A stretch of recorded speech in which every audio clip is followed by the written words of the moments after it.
Hi everyone. In this video, I'm going to talk about what it feels like when we were lied or cheated by a loved one or partner or someone who went either into a sexual relationship or into a emotional affair based relationship with someone else without our knowing or without being authentic with us. Now, many times when men or women are cheating on their partners, they try to portray as if their partners have not kept a safe space for them to voice their healthy opinion about how the relationship is going. And while it may be actually true on some levels that it is very difficult for some people to speak openly and authentically about themselves with their partners, the fact is not always are the partners of that personality type who do not provide a safe space for their partners.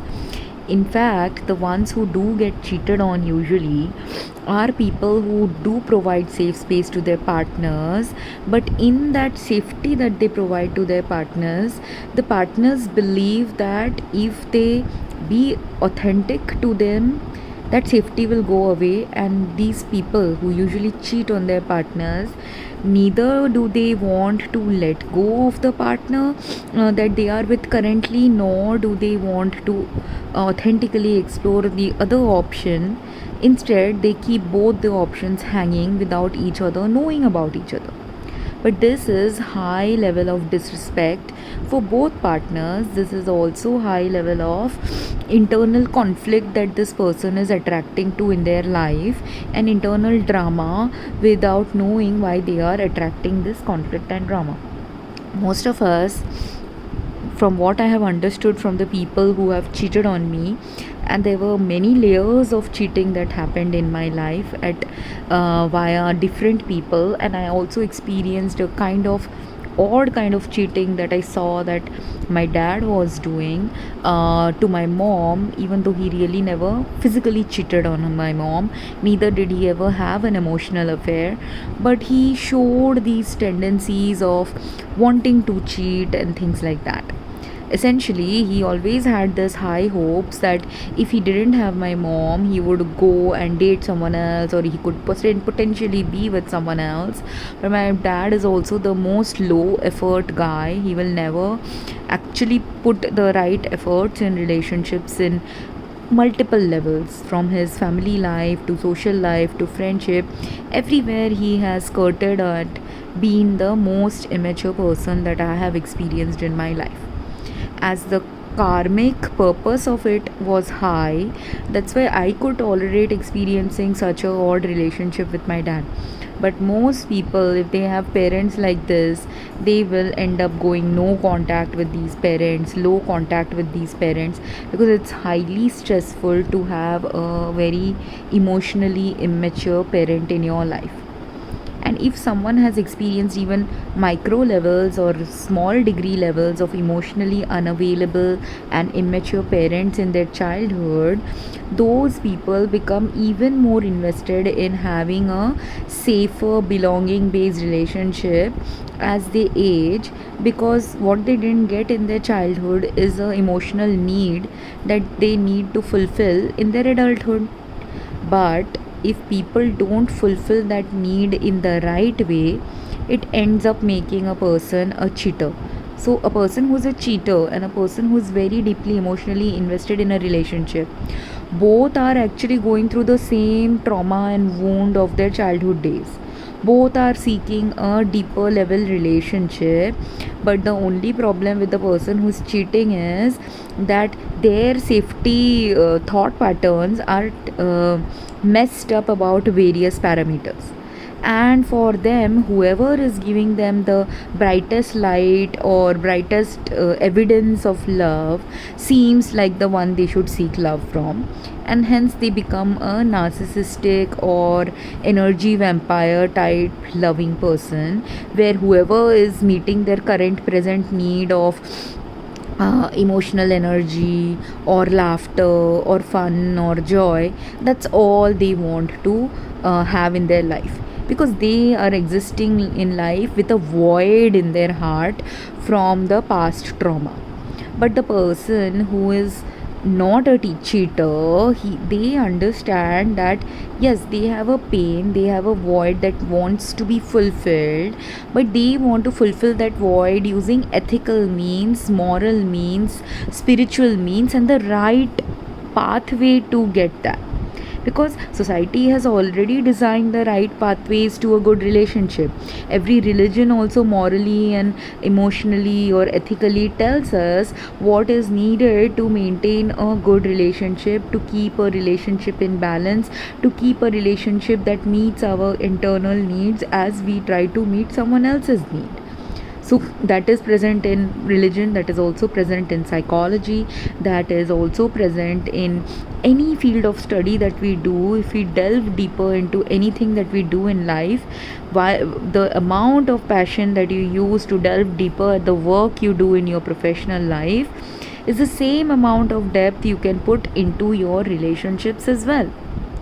But you have to be ready to put that effort. If you don't put that effort, how will you get the fruits of that labor? In many religions, people also talk about the in Hinduism, when Arjun was going into battle, Krishna said that fal ki chinta mat karo, and just do your karma. What does it mean? Krishna was saying that do not seek the fruits of your labor, just to do what you are meant to do. Because why did he tell this to Arjun? Arjun was at that time conflicted that here I am, I'm going to kill some of my relatives who are in the opposite side of the battle, and how do I kill them? He didn't know whether he should even kill them, whether it is ethical to kill them, whether it is even ethical for him to be in such a war. So all these things were confusing him. He didn't know what he should do. That's why, because it is true, all of us, if we love our family, we don't want to harm any of them. But in that point of time, some harm was necessary. That's why this war had happened, and it was inevitable that some people will die. That's why in a situation where there is inevitability of death, the person who is in the midst of that battle has no choice but to keep going forward in a aligned pathway that he can be aligned with at that moment, which is the aligned pathway of being in battle. And he shouldn't be focusing on who is dying, because if he gets distracted by the number of people dying, which family members are dying, or gets emotionally distracted by them, he can't win this battle. So that's why for him, fruits of labor was not something he should focus on. But of this battle, after this battle, when someone or any of these Pandavas who won the battle, whoever were remaining after the battle from both sides, they all have to again start thinking about the fruits of their labor. They can't forget about the fruits of their labor when the battle is gone. Why? Because after the battle is over, you have to look into the fruits of the labor. You have to invest in building the society. You have to look into the fruits of the labor you have to build by building the family life now, because many people are widowed, many people lost their children, many elderly need to be looked after, many injured people after the battle have to be looked after. So those are all the fruits of labor of the battle actually.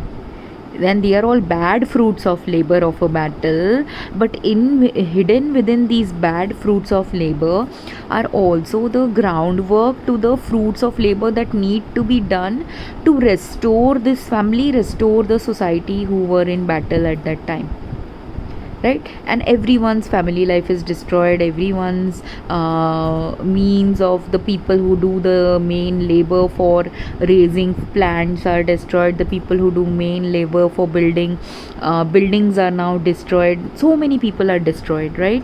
So because while a battle is going on between two warring families, everyone who was involved in other ancillary work also gets pulled into such battles. This is the same thing that happened during World War One and World War Two, or any other inter-country conflicts that have arisen in the world since the world wars. And in all these inter-country conflicts, when people die, eventually the people who are left behind have to pick up the pace, have to do the things, and have to ensure that the fruits of their labor are good. At that time, if you forget don't focus on the fruits of your labor, that is the wrong thing, and which is what happens after a battle has been done.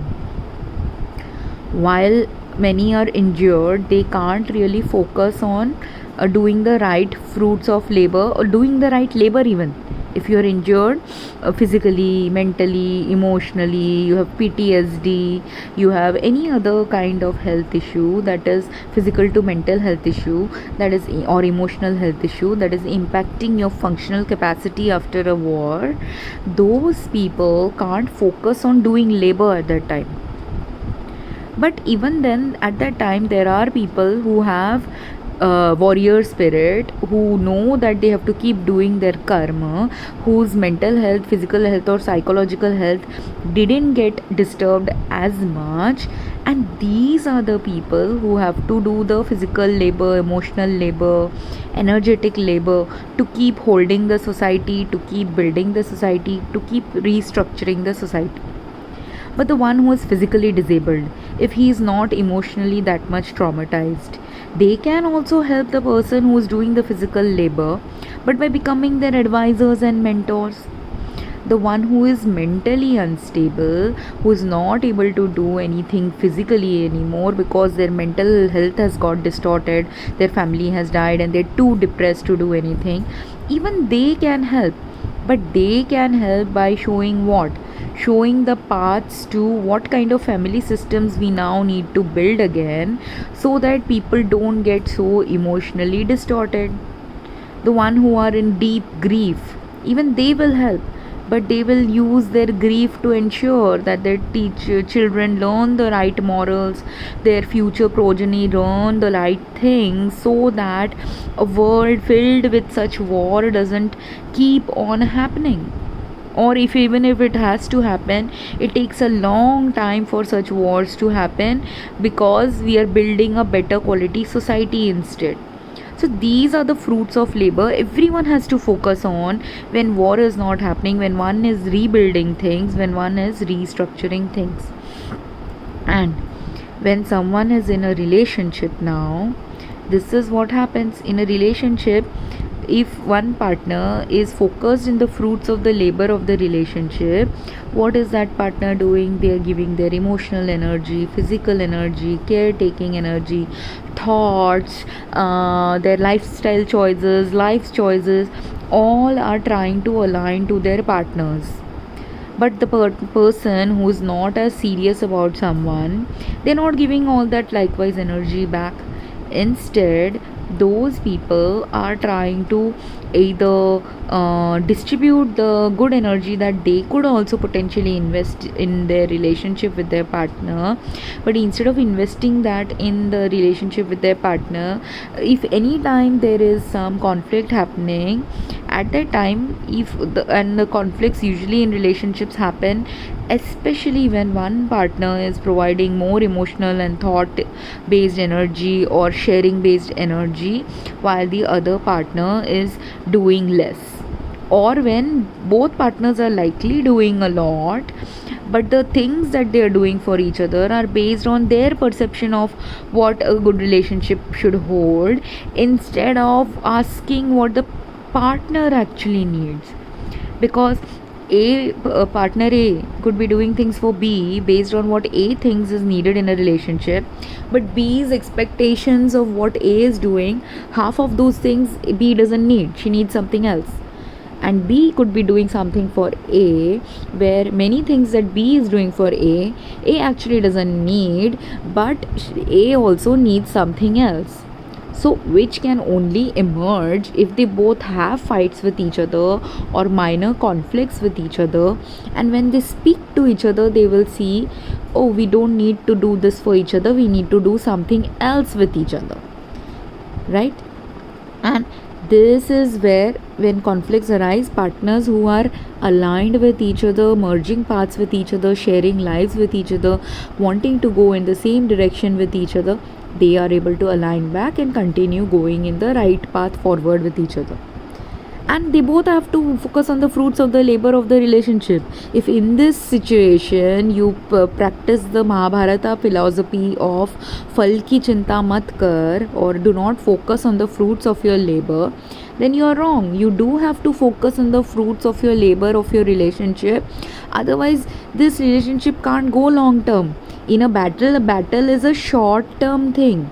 In a battle, you are only going to have a war with someone for a few years or maximum a decade. War shouldn't be running for long time with anyone. So the strategy you use for short term purposes is not the same strategy you can use for a long term life partnership with anyone. And this is where people do go wrong. When they face conflicts, they make it seem like that conflict is a battle zone, and they decide that the fruits of the labor from this relationship is so bad that I want to end it and I will just leave it. And they are using a war strategy there. In wars, there are people who will leave the war and battle when they are injured. They can't do the battle anymore. So a person who is really getting seriously injured in a relationship should definitely leave the battleground of a relationship, right?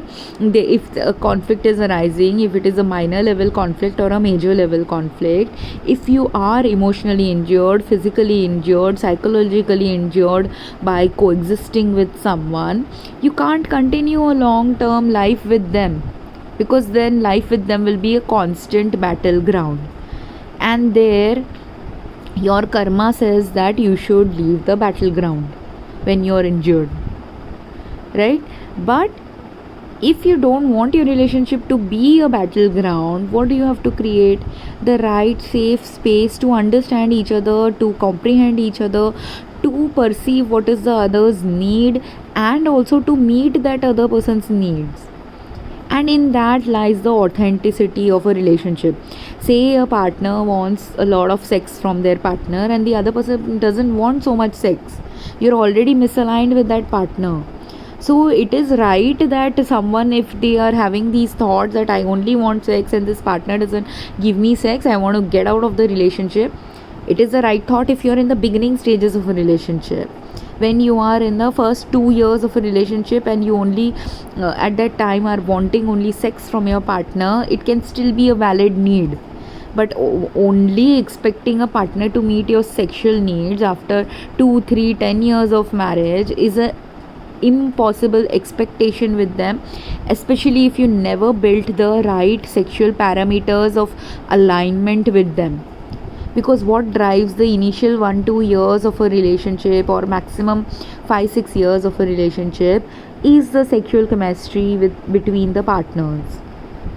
At that time you don't need to even put any emotional energy, any extra energy to get into the sexual relationship zone. But after the first 2-3 years of marriage or 2-3 years of dating each other, what happens, that sexual energy will wear off a little. And it is meant to wear off because you're also meant to build other life strategy with them. If you have kids, you are meant to become parents now. So you can't continuously have the same level of sex before you were parents. Now your level of sex has to wean down. If you don't have kids, if you are the professional kind, you will have professional work related problems crop up, where you need to support each other when the other person is tired and too tired to keep a clean house, and both of them have to give the time to keeping a clean house. Or you have parental responsibilities, both of you have to give the time to look after your parents. If you have a higher purpose of life with the partner and 5-10 years have passed you may or may not have kids. If you have kids, there is a particular way of living you have to align with while having kids. You have to be mindful parents, you have to be careful parents, you have to be careful of predators, you have to be careful of having a good social healthy circle for the child. All these thinking you have to do, all these emotional investment energy you have to build. And now, if one partner is doing the thinking, the other partner has to do the doing. If one partner is doing part thinking, part doing, then the other partner has also got to counterbalance it with the opposite thinking and opposite doing that aligns the whole family together in a good balanced pathway. And in all of this, you have to expect what is the fruit of labor I want to have in my present and future life. You don't know when that fruit of labor will come up. So that way, that philosophy is still applicable, that you don't know the fruits of the labor that you put into your child, how it will in the future come back to you. You don't know it.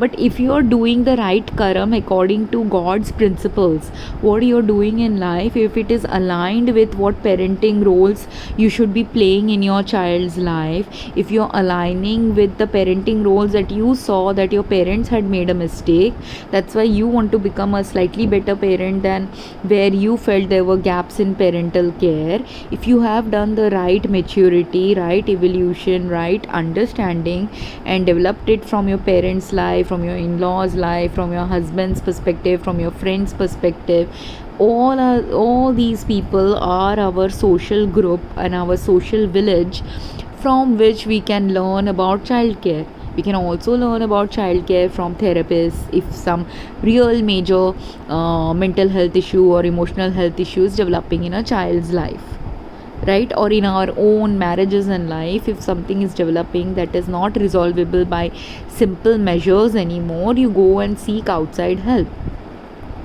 But in order to do all that, if only one partner is doing the work and the other partner is not doing the right appropriate maturity and depth level work that is needed as we are aging in life, you will be frustrated about the fruits of your labor, because you're doing all the right things in life according to your perceptions and according to the social needs of the time. But maybe if you're getting misaligned with something, you or your partner or both of you are getting misaligned in some ways. The reason why two people are existing as a parent for a particular child, one or two children or many children, are because they are meant to provide two opposite divergent views also. And then after doing the brainstorming between two opposite divergent views, they are supposed to merge their views into the right medium path necessary for the benefit of the whole family. And here is when relationships start failing, if only one person's thoughts are mostly considered and the other person's thoughts are disregarded. It also starts failing if people who are misaligned with each other never take the time to get back into alignment in the places where misalignment is happening.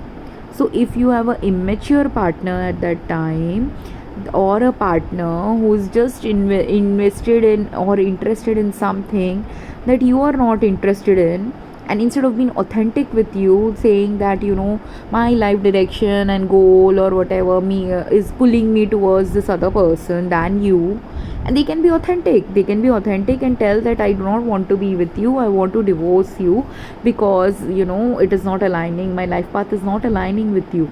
Or they could be authentic that I do not want to date you anymore, even though we have dated for 2 3 4 years or whatever, because something else is pulling me away from you. These are the authentic, ethical, moral ways of misaligning and leaving your partner. The person who did this, one couple who had done this is Gwyneth Paltrow and her husband. I forget his name, but he's that singer from Coldplay.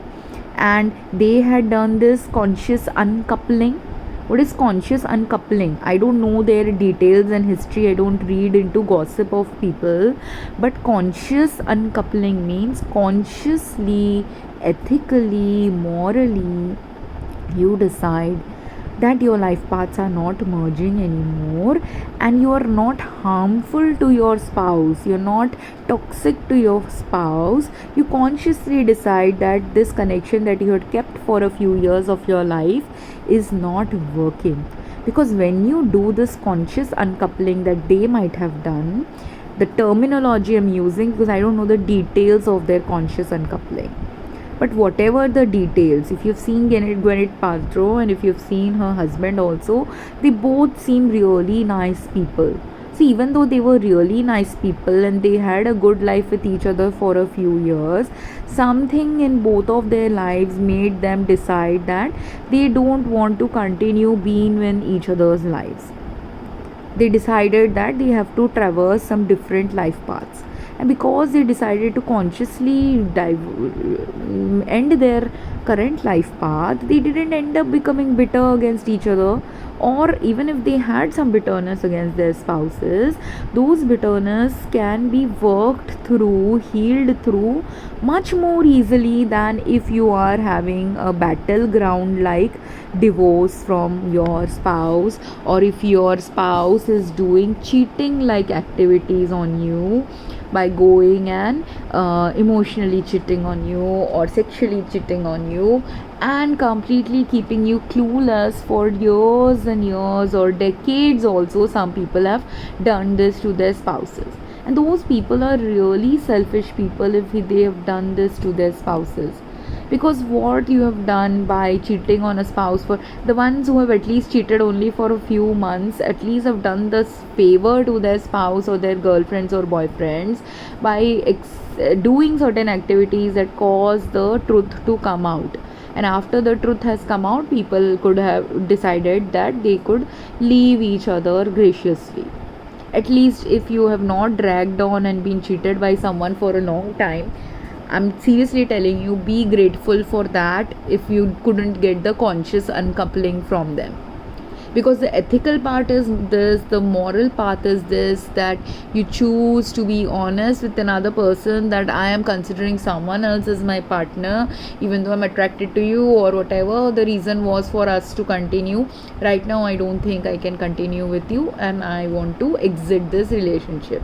If someone does this, no one gets blindsided, no one gets a toxic soul shock, no one gets the betrayal related shock, and they are then able to manage their life and health in a much more balanced manner than when someone traumatizes them deliberately too by doing these betrayal tactics.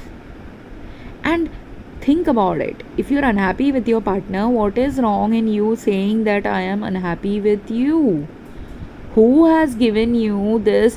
Where has it written? In which religion has it been written that if you are unhappy with someone, that you cannot speak up about it? Who has done this? No religion says that you can't speak up when you are having a problem with your partner. But the people who do this are humans only.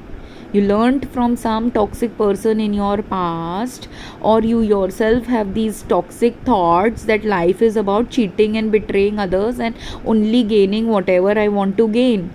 The people who have this mentality, they are more likely to cheat than decide that let me end this relationship and then I'll explore the cheating. Or people who are completely thoughtless and immature about how they lead their life, and they will be clueless that I am talking to someone else, and how horrible it will be that if I am living life with a partner, if my partner goes and spends hours and hours talking with another man, I would be hurt. But that man is not thinking like that. Instead of thinking like that, he doesn't care. I am getting my emotional affair by talking with someone for hours. So he doesn't care what his wife will feel like or girlfriend will feel like. Or if you're not talking with someone for hours, you were given maybe the girlfriend a warning that we are not doing the sexual things that I want to do, so I'm going to explore that sexual life with someone else.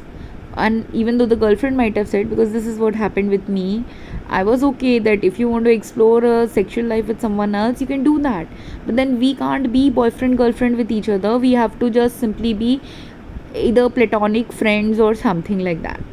because we were both living in a country where we were lonely. So being platonic friends was not a problem for me, but being platonic friends was a problem for him, because he wanted to have his cake and eat it too.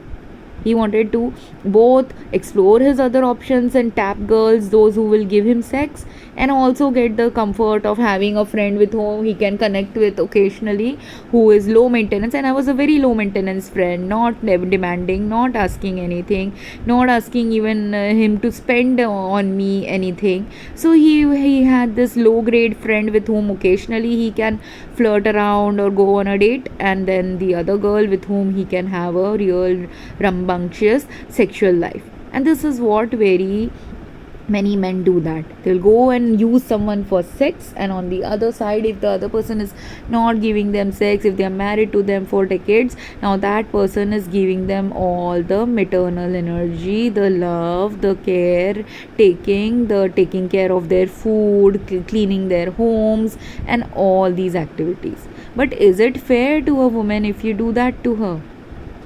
Right? It is not fair.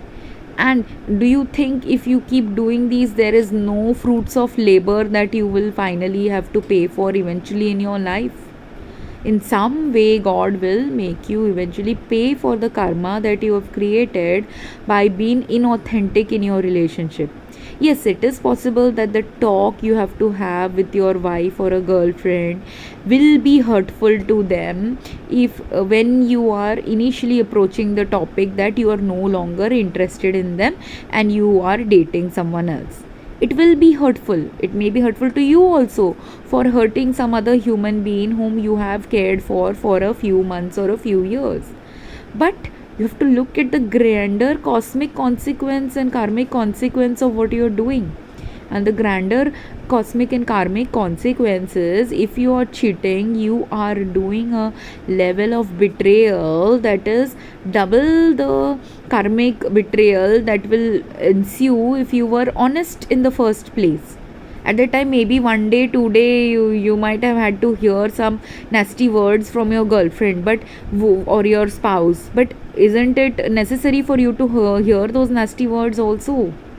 Because you are the one who's deciding to end something that you don't feel like ending consciously yet, and that's why you are thinking that it's okay to cheat.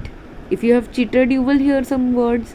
If you don't hear some words right now from the person you cheated on with, you think the other girl, if she figures out that you were two timing her, is she not going to give you a lashing eventually in life after hearing that she was also in the midst of a two timing game?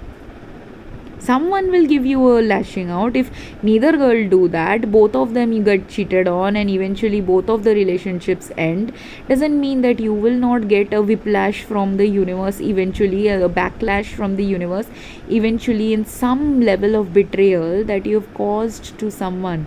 And it doesn't necessarily mean you will get your karma via the physical cheating that you did, or emotional cheating that you did, or ethical cheating that you did in a relationship. It could even be in your work that you will experience that. It could even be in other places in your life where you will eventually experience. And some people think they have got away with all this lifetime after lifetime, but then after 10 lifetimes also sometimes they will get a backlash from all the things, garbage that they accumulated in their life by pouring garbage into other people.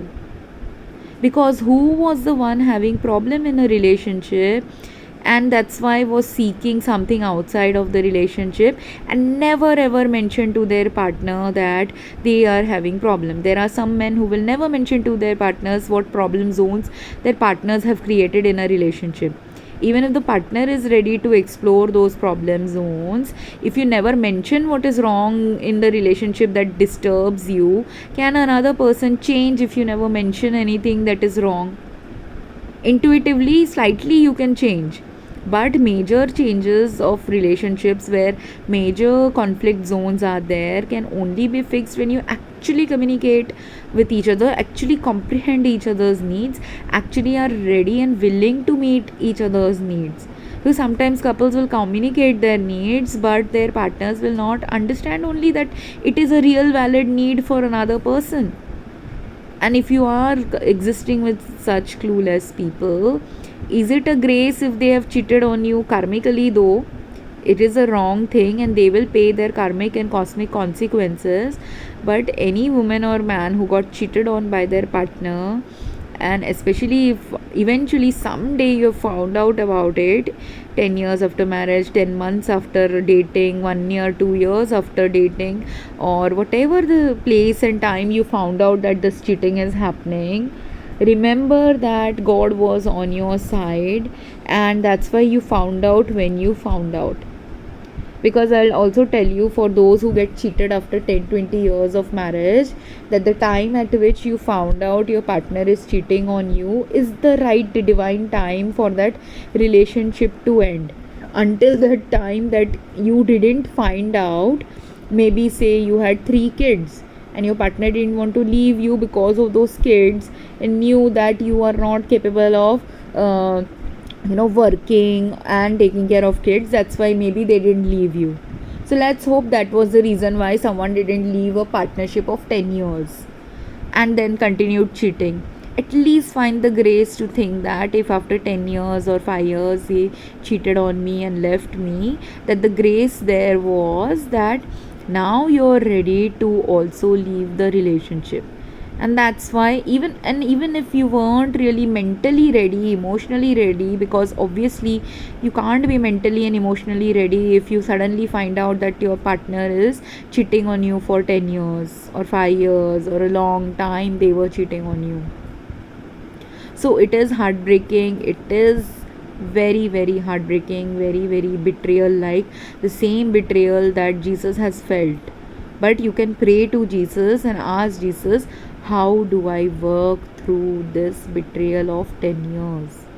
Because in that time when someone has left you and betrayed and completely thrown over the future life that you thought you were going to have with them, that time you have to feel the grief, you have to work through the grief, you have to connect to God, and also realize that is also the time, if you have kids, you have to reconnect well with your kids as well. Rebuild life now with your kids. And think about it in the perspective of how Rebecca dealt with her husband's death in This Is Us. And This Is Us, her life also got tossed out suddenly. The only difference between death and someone cheating on you is this one difference, that death is a final act of God, whereas cheating is an act of a human. But the after effect of a death and after effect of a cheating related divorce or ending with someone is, the grief is the same. The coping mechanisms you have to indulge in is also the same. So look into those people who are divorced to get inspiration from them, or look into those people whose spouses died to get inspiration from them. Look into anyone who is also in as much pain as you, and both of you become each other's support system. This is what you have to do. That is the purpose of the grief. That is the light from all the grief that you face when someone has cheated you, betrayed you, lied to you.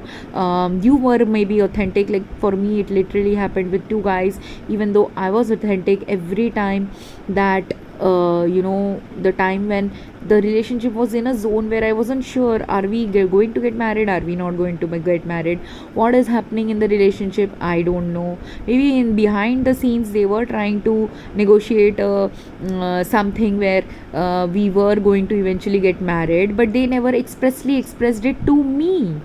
And if they don't verbally express, and which is the problem zone of many guys, some people will just not explain anything. They just assume that I have told you I love you, I'm going to be there with you. But that is your version. There are people who have been traumatized by cheaters and liars so many times that you just saying I love you doesn't matter. You showing up matters. So if someone to whom saying I love you will matter, to an immature person, immature girl of 20 years of age, to her it matters if you tell her 10 times I love you. But to a girl who has never heard I love you from anyone, or that I love you word doesn't matter, or who people don't even have shown up love, true love in their life, they don't care about if you say I love you 10 times, or if you give them gift 10 times gift than what anyone else has given them. Because it doesn't matter that what will gifts do to anyone, what will I will love you do to anyone, if behind your that person's back you're cheating in a superficial or major ways. Because it is cheating if instead of discussing your relationship with your partner, you're sitting and discussing your relationship with other people. That is a different kind of cheating. If you are sitting and instead of asking the girl that what do you want in a relationship, you're asking opinions of hundreds of people, what do you think I should bring into my relationship, that is another kind of cheating and stupidity also, not just cheating. Because do you have to create a relationship and build a relationship with your partner, or do you have to create and build a relationship with all those ancillary people you're talking to about your relationship, who have no, you can get some guidance from them. Getting guidance from them is not the problem. Problem is if you spend major time getting guidance from them than your partner, or than your future life direction, that you have to merge with this partner who is very different from you. And everyone is very different from everyone else. If you were having the supposed to be having the same life with another person who is the same as you, you will never have, there will never be anything to do in life. You will be bored out of your mind living with such people if they are exactly the same as you. That's why in twin flame relationships, when twin flames are there, when twin flame separation is happening, because of this reason, that twin flames are also, even though it's two souls in the same soul in two different bodies, even the same soul with two different bodies is having actually two different kinds of life experiences, some of which are complementary experiences, but some of which are not complementary experiences. And in those complementary experiences lies the middle path that has to be forged between the two. A middle part which will not emerge if you are sitting and asking opinion of people who have no context of the other person's path only. To get the context, right context of your partner's path and journey, you have to talk to your partner, not to other people. And to get merge context also with them, other people can only help you when first you've not been able to resolve it by talking with your partners. Then you go to other people for help. You don't start with other people for help and then go to your partner. That is the stupid way of living life. That is what many people have done in the past with me and continue to do with me, because they are stupid and immature and don't realize how do you, for your own body, say you are doing a diabetic plan, you have diabetes and someone has, doctor has given you diabetes medicine to take, told you you have to do dieting, exercise and all these things to maintain your health as a diabetic.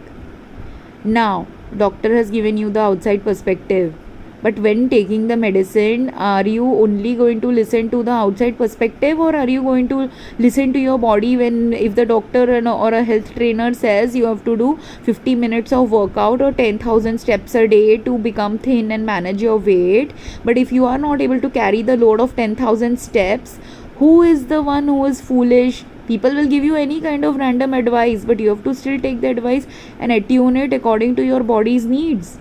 And this is the level of stupidity everyone is operating on, from their mental health to family health to social health to every kind of health parameter, because it's not a one size fits all world.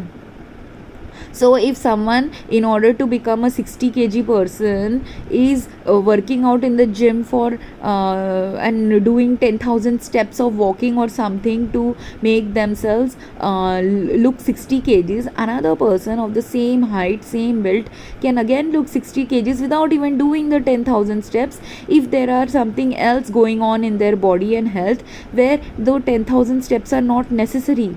They could achieve that same 60 kgs by going and working out only 5,000 steps, but doing something else that lightens their body's emotional stress and other stresses that causes them to lose weight. Because this is how you strategize and do things in your life. in your life. Other people will give you opinions and also give you guidances and also give you medicines or prescriptions on how to lead life, but the actual leading of life is done by you. And when it is a relationship, the actual leading of life and health related parameters that will be governing your life with a partner and a large family eventually has to come between you and that partner and no one else. First, you have to have those two people align with each other. And God might be there in a relationship, and God has to be there in a relationship if you want a godly level relationship. But if you're getting lost and you're only asking outside relationship people, God and everyone else, but not the person you're meant to be with, you can never be with them because you are not creating only any pathways to actually be with them. You're always looking at superficial choices and superficial alternatives that fits your model rather than that fits what is the model path for both people. Same is the problem with society, same is the problem with social problem resolution, family problem resolution, betrayal related things. When betrayal has happened now, and this is another kind of betrayal in a relationship, that even if you are divinely guided by God that this is your right relationship, you have lost the plot if you don't understand that in order to be in a relationship you have to first be in a relationship. You can't be in a relationship by being outside of the relationship. You can't say you are in a relation, and this is what happened with all my exes also. I couldn't say I was in a relationship with any of them because I never saw them be in the relationship. All they were doing as young immature men, and they can be forgiven if they're doing it when they are in their 20s, but it becomes slightly unforgivable if you do it in their 40s, 50s, 60s. If you continue doing it rest of your life, it is partly unforgivable by the people in your life as well as by God, because you fail to see that in order to lead your life in the best way possible with the people in your life who are your friends, partners, loved ones, family, you have to give as much as you get from them. You have to share as much as they are also sharing with you. You have to care as much as they care for you as well. And you have to be in it. Those people who succeed in jobs, who are highly work oriented people, the only reason they have a good work life is because they have got and given as much depth and care and attention to their work and their work relationships that they don't give to their life partnerships, and which is going to support your health. Finances do support your health in some way, but the major way our health is supported is by the loving, caring energy of family and social systems. Those who want to be single for a long time also have to have the right social systems again in their life in order for them to be healthy in mentally, physically, psychologically, emotionally, financially savvy ways. And this many people don't understand, and when they don't understand, they self-sabotage their relationships by betraying relationships on multiple levels, the after effect of which they will only pay. But the more degree of lack of understanding about what you're sabotaging in your own life determines the sabotaged life paths of your future and even present. Because you are thinking, I have this one life, I will cheat, blah blah blah. What you think is not the reality of what actually happens to your soul if you continue on a trajectory like that. You never know which day you will pay the karma for the shitty things you have done to someone else. You are having a merry-go-round of life for 10 years, 20 years, 30 years. You have not faced any consequences, so you think that I will never face consequences. It doesn't work that way. So you will face your consequences. So anyone who has been cheated and betrayed on have to understand this also, that leave it to God. That's why connect with God. That's why that God will give you this insight, that it's not that their soul will never pay for the karma they have created with you by being a crappy person with you, by hurting you when they didn't need to hurt anyone. This is like Hindi mein, this is like a free thing. It was the freest thing, easiest thing to do, but they made it complicated by cheating on someone. The easiest thing was to leave you, even if they think that my wife doesn't work and how will she support 3 kids after divorce. That's why I'll continue on this life. If they think like that, it's only partly false paradigm. So what if she doesn't work? Maybe in future she will work. Or if they are not leaving, because my 50% of my asset will go away to this wife. So what? If the 50% asset goes away to her, it is only going to go away until she gets remarried. And she will get remarried if you leave her. If she's a good wife, if she's a good person, she will get remarried and you will get back your assets immediately. So see, this is another self-sabotaging foolishness of men, creating trouble where no trouble needs to be. And mostly men do these cheating, but I'm saying many men do these cheatings because of financial reasons. The greatest stupidest reason, they don't even know how to calculate the long-term costs of anything. Because if you are cheating on your wife, if you have betrayed your wife or girlfriend who deserves alimony from you, whatever alimony she is going to get, if you betray her, she has to pay more costs in terms of mental health costs and this, that, all of which you are adding to your karmic cost, you are adding to your financial cost, because you will eventually pay up for all the things that you have made her go through. Directly or indirectly, you will pay.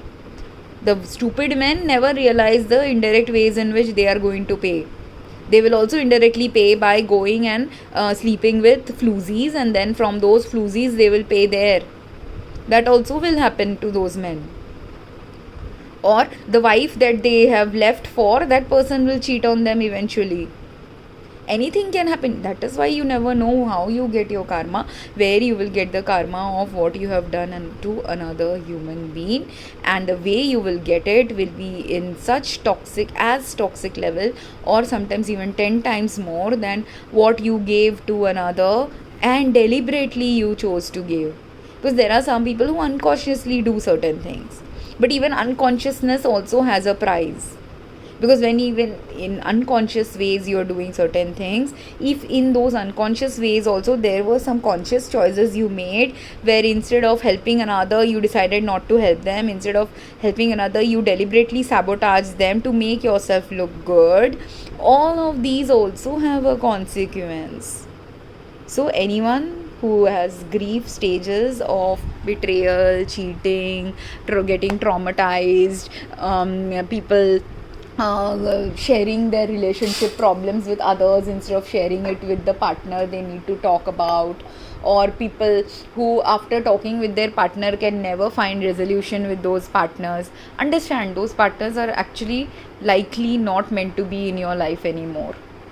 And if they have cheated on you, they've done you a favor by showing it sooner than later, the consequences of the rubbish that you have been foolishly thinking that this is the relationship I am having. You're thinking you are having the most blessed relationship of all time, whereas your partner was in a la la land with someone else, right? So it's better you got the reality check. It is more painful, but it is still better for you and your future health. And the sooner a partner leaves you, the better they give you a chance of recovery, the better they give you a chance of fully becoming aligned within yourself, and understanding that if such lying, cheating men are there are also other men who don't lie and cheat, and you have to now focus on finding those type of men who don't lie and cheat. Be in with those men who are not the player type. And there are plenty of those men also in the world who are in their middle ages. They might be older than who you think you want to be with, but maybe that older person is who is required for you. Or they might be the same age as you, they might also be younger than you, because for some women, some of their partners, current partners who will emerge in their life after their husbands have left, if they were really good women, good caring women, they also should start looking into younger men as their dating potential. Women don't do that usually, but women have to start doing that, because you have to look for a quality partner, and the quality partner is not determined by the age of the partner. Quality partnership is determined by the quality of the relationship you have with the partner. So someone who doesn't even know what is a quality relationship, has they done a favor by being a poor quality partner to you, by lying, cheating, betraying you? And that's what you need to learn from those lying, cheating, betraying partnerships. And after that, though the grief of breakups is hard and long and a long journey of recovery, remember that if you let go of the attitude that this was a failure on your behalf, you heal faster. Because anyone cheating on you is not your failure. Anyone cheating on you is actually the failure of the person who was cheating on you. Anyone who cheated on you for tens and hundreds of years is also again not your failure. It is shows that you have the capacity to trust someone, love someone so unconditionally that you never even thought that they would be cheating on you. So come back to yourself, come back and find yourself, come back and realize that when someone is cheating on you, it's on them, it is their karma, they have to work through it, and it is not a baggage you should carry with you for being cheated on. Instead, the baggage that you can carry is just this much baggage, that now I have to be more mindful about who actually truly loves me, because that partner who has cheated for 10 years would have shown lots of red flags that women being busy with their kids or work and kids or other social lives sometimes do not pick up on those red flags. So now is the time to learn from that. What is the red flag that I missed, that this person for 10 years did this to me? And if when now you are dating, which you may not date immediately, you may take 5 years to recover from a 10-20 year divorce. Take your time to recover in those 5 years, and take the time to do the me time that many women don't get when they are married. Remember that that is your me time that you don't get in your marriage or don't get in your relationships, when you are constantly pouring everything to your partner but your partner hardly ever pours anything back to you. So pray for that partner who will pour the right energy back to you, who will give you the quality time that you never got in your old marriage. Write a vision board of what quality relationship direction you want with a future partner. Do those things, do all kinds of healing that you never did.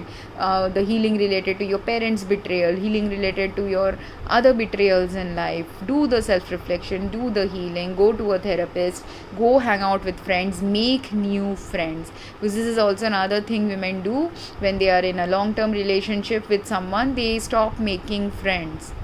And men also, whoever has been cheated on, this is the problem of those people.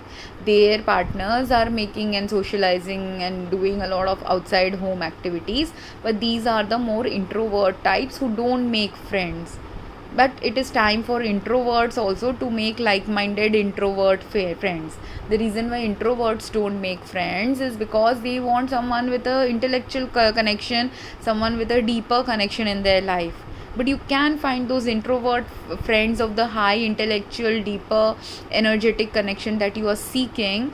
But in order to find those friends also, sometimes you need these betrayal related soul shocks, so that all of you can join together in the same betrayal group. I'm laughing because this is my guides making me laugh about this. I never realized this was the reason why I was betrayed so many times, again and again and again. Because God was keeping on pushing me to make new friends, new friends, new friends. And I have made new friends. I've not made the deep level friends yet. In some aspects, because for many years I had good friends with whom I kept a good connection and rapport for a long time. But the moment my life path started diverging in such a different way than theirs, and their life path diverged suddenly in such a way that we couldn't maintain that 20, 30, 40 years of friendship. Now what do I do when I don't have those friends with whom I had 20, 30, 40 years of my life together? Is that in that meantime, as our lives were fracturing, when these boyfriends cheated on me or fractured other parts of me, at those times I kept meeting new and new friends with whom I have developed some bonds that at that time may not have been as deeper a friendship, But now it has a potential of becoming a deep friendship 10 years later, 20 years later, now that I have known them for 10, 20 years. And any other new friends that I have made now, after or before some new betrayals that have happened, again these friendships that I have developed in recent 3-4 years, now they also have a potential to develop into better friendships another 10-20 years down the line. Because deeper meaningful friendships arise after we know someone for a long time. It can't arise immediately. As soon as very few people are lucky enough to have those friendships which arise immediately after you meet them. Most deep levels, thoughtful friendships, and friendships that bring you close together happens after a little longer duration of knowing someone and hanging out with someone. So if you want deeper friendships, quality friendships, friendships that align with your introvert like nature or silent nature or whatever the personality type you are, someone who aligns with that personality type, in order to find that personality type, they all have to be gathered in some space. So those of us who are seeking help from other self-help kind will be hopefully finding my videos. And from my videos you can decide, do you want to be a online friend to someone? If you want, drop a comment here. If you are finding these videos helpful, then also drop a comment here. Because this is how you create and build friendships, create and make new relationships. You never know who you meet randomly online or offline one day will become more important than the person who cheated on you in the past, or the multiple people who have betrayed you in the past. You never know. And that never know path will only open for you when you approach and start approaching life with different strategies than the strategies that in the past has led you to be stuck with a liar and cheater for so long, or multiple liars and cheaters a couple of years after each other. So once you realize why you're attracting the cheating type, lying type, or what is wrong with you, if there was some flaw with you, say I decide that okay, I'm a strong minded personality, that's why this person is lying and cheating on me. So what do you have to decide now? Can you change your personality type? No, you can't change your personality type. But what you can become is, you can become a little bit softer version of that personality and continue and have faith that the God will send you, which is what I had the faith about good relationships.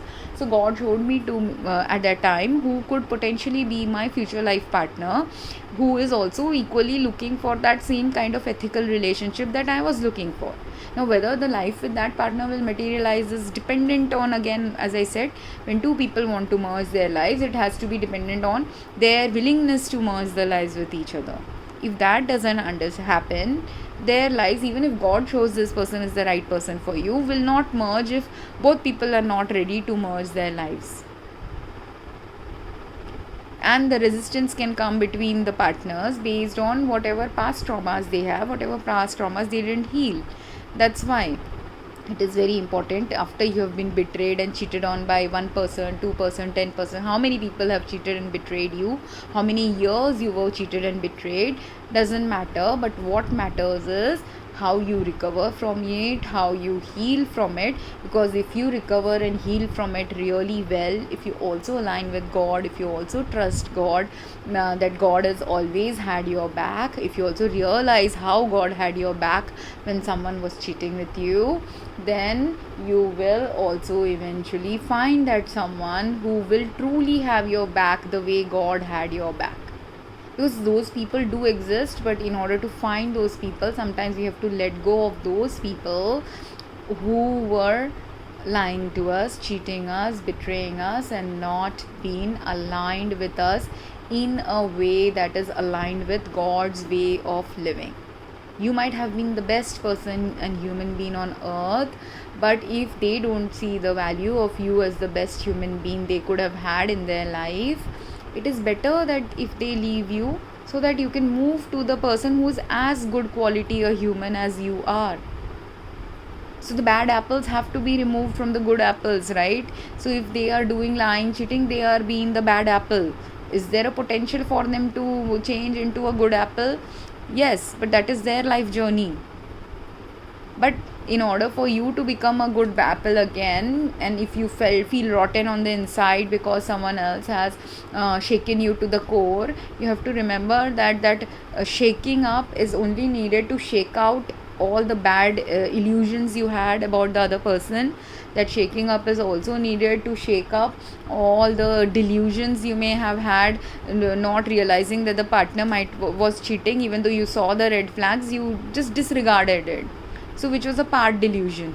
So you have to come back to reality, that these are the places, because some people do that. Some people just keep living an idealized life thinking this partner is not going to cheat on them, but they are continuously showing them the red flags. That is a delusional relationship, because I have had some women who have done that to themselves, that people have lifetime after lifetime, year after year, told them they need to leave this partner because he's showing so many signs of cheating of a different kind. He may not be having a sexual relationship based cheating, but he was still cheating on his wife in the way the disrespect was going on in the relationship.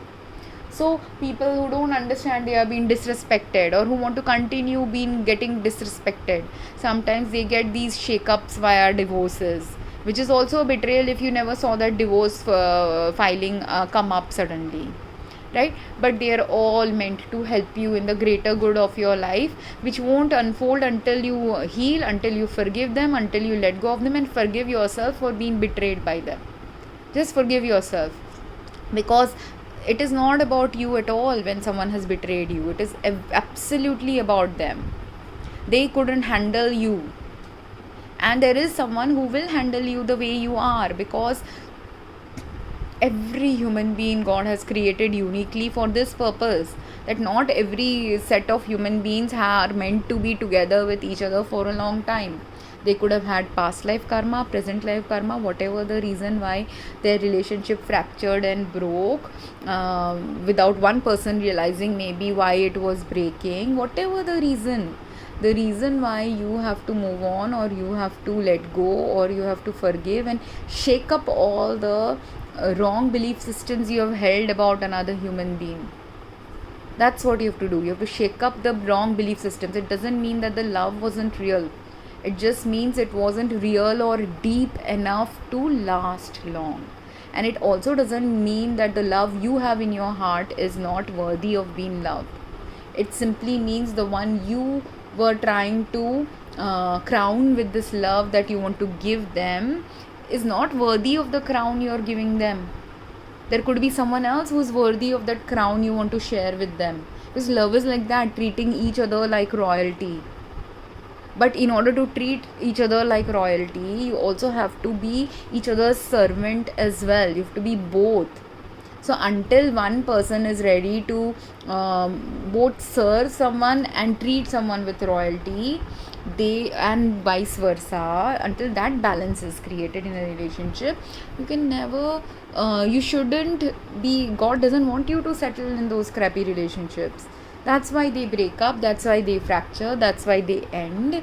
They could have ended in a better way if the other person also understood this in a better way. But they didn't understand it, so they chose the wrong path. But even in the wrong path they have chosen, they have done you a favor by letting you go in some way. You have to now let them go.